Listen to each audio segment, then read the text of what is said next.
Pemium, le premier partenaire français pour investir dans les cryptos en toute sécurité, présente Sud Radio, les incontournables de la crypto-monnaie. Thomas Binet. Bonjour à tous et bienvenue dans les incontournables de la crypto-monnaie. Aujourd'hui, nous allons approfondir un sujet qui a récemment fait la une. Le Salvador a décidé de retirer le statut de cours légal au Bitcoin, une décision qui découle d'un accord avec le Fonds monétaire international. Pour analyser cette situation en détail, j'ai le plaisir d'accueillir notre expert Alexandre Stachenko. Pour en parler, bonsoir Alexandre. Bonjour Thomas. Effectivement, cette décision, elle marque un tournant dans la politique monétaire du Salvador. Après avoir été le premier pays au monde à adopter le Bitcoin comme monnaie légale en septembre 2021, eh bien, le Salvador revient sur cette mesure dans le cadre d'un accord avec le FMI visant à obtenir un prêt de 1,4 milliard de dollars. Alors, pouvez-vous nous expliquer les principales modifications apportées par cette réforme de la loi Bitcoin ? Oui, alors les changements majeurs incluent plusieurs choses. La fin de l'obligation pour les commerçants d'accepter le Bitcoin comme moyen de paiement. Désormais, son utilisation devient facultative pour le secteur privé. Par ailleurs, le gouvernement a dû cesser d'accepter les paiements d'impôts en Bitcoin et il prévoit aussi de réduire progressivement l'utilisation du portefeuille numérique du gouvernement qui s'appelait le Chivo Wallet. Mais alors du coup, quelles sont les raisons invoquées par le FMI pour imposer ces conditions au Salvador ? Le FMI a exprimé des préoccupations concernant la stabilité financière et les risques potentiels associés à l'adoption du Bitcoin, je cite, comme monnaie légale. Il a notamment souligné les défis liés à la volatilité du Bitcoin, aux questions de transparence et aux implications pour la politique monétaire du pays. Et en échange de ce prêt, eh bien, le FMI a exigé que le Salvador limite son exposition au Bitcoin et renforce la régulation des actifs numériques. Alors du coup, comment on peut analyser cette décision et ses conséquences ? Alors, à froid, les différents items ne sont pas tous si importants que cela. Il y a beaucoup de symbolique, en fait.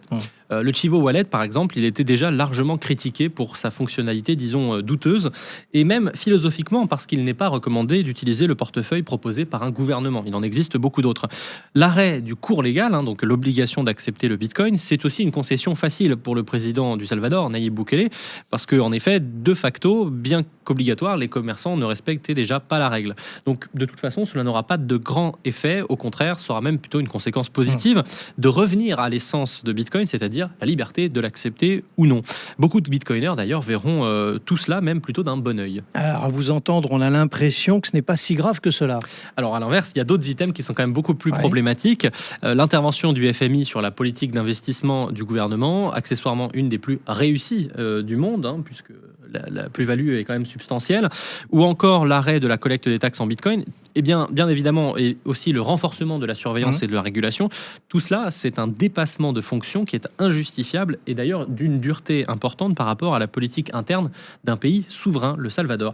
Le FMI a donc réussi son chantage scandaleux avec un pays dont il reconnaît pourtant les performances remarquables. Mais qu'est-ce qui vous permet quand même de dire qu'il reconnaît au Salvador des performances remarquables ? Parce qu'ils le disent eux-mêmes, tout simplement. Je cite le communiqué du FMI. L'économie salvadorienne continue de se redresser depuis la pandémie, soutenue par d'importants envois de fonds et un rebond notable du tourisme dans un contexte d'amélioration de la situation sécuritaire.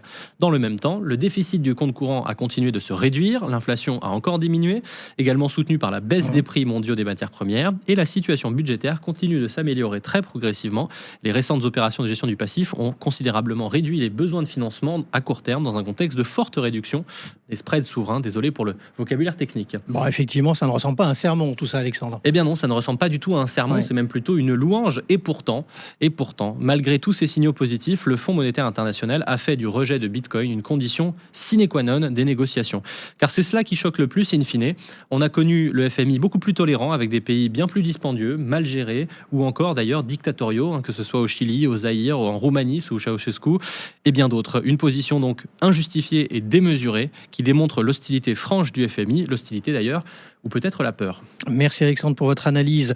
Nous vous donnons rendez-vous mercredi prochain pour un nouvel épisode des incontournables de la crypto-monnaie. Et pour ce qui me concerne, je vous retrouve dimanche matin dès 9h30 sur Sud Radio.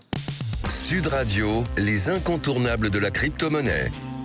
Thomas Binet. avec Pemium, le premier partenaire français pour investir dans les cryptos en toute sécurité.